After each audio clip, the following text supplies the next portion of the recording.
вот так бодренько, с ветерком врываемся в финальный день недели. Пятница, дамы и господа, что не может не радовать.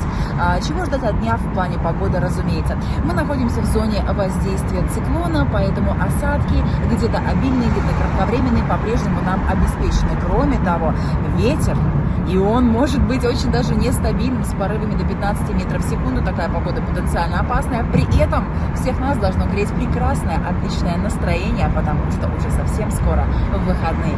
Отличного дня!